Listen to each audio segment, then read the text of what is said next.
WikiLeaks में जो लिखा है, मैं नहीं कह रहा हूं ये पूर्णतः सत्य, पर आज तक कांग्रेस ने उसका खंडन नहीं किया। विकीलीक्स में लिखा हुआ है कि जो न्यूक्लियर टेस्ट पाकिस्तान करने जा रहा था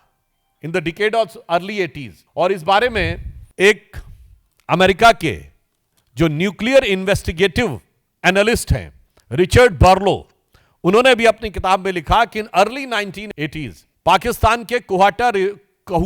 रिएक्टर को डिस्ट्रॉय करने के लिए एक प्रस्ताव आया और इजराइल उसमें सहयोग करने को तैयार था, मगर मिसेस गांधी इसके लिए तैयार नहीं हुई। और अगर ऐसा हो जाता तो आज भारत नहीं, उसने लिखा है, विश्व में बहुत सारी समस्याओं का समाधान हो सकता था।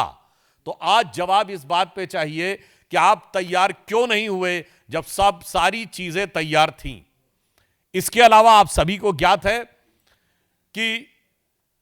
कच्चा थीवू आइलैंड किस ढंग से श्रीलंका को दे दिया गया, और सबसे बड़ा कंप्रोमाइज ये कि 1971 की उस ग्रैंड विक्ट्री को कैसे राजनीति की कूटनीति की मेज पर उस शानदार विजय को पराजय में तब्दील कर दिया गया, जब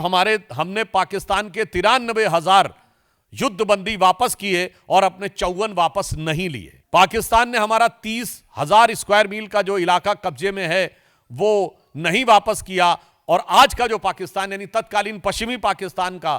2,500 से 3,000 स्क्वायर किलोमीटर जो हमारे कब्जे में था वो वापस कर दिया गया। मैं पूछना चाहता हूं, 93,000 देके 54 वापस ना लेना, यह कौन सा कंप्रोमाइज था और यह किसके आधार पर किया गया था? और मैं तीसरा भी उदाहरण आप सबको बता देना चाहता हूं। 1974 का पोखरण का परमाणु विस्फोट भारत के अनाउंस करने से पहले रशिया और अमेरिका दोनों ने अनाउंस कर दिया था कि इंडिया हैज कंडक्टेड टेस्ट। यह इस बात का प्रमाण है कि भारत की गोपनीय से गोपनीय जानकारी भारत से पहले उस समय की विदेशी शक्तियों के पास थी, और उस समय इंदिरा जी की सरकार ने बड़े विनम्र स्वर में झुककर कहा था, ना ना, हमने ये हथियार के लिए नहीं किया है, हमने शांतिपूर्ण कार्यों के लिए किया है, इसीलिए भारत पे प्रतिबंध नहीं लगा था। उसकी वजह 1998 में जब 11 मई को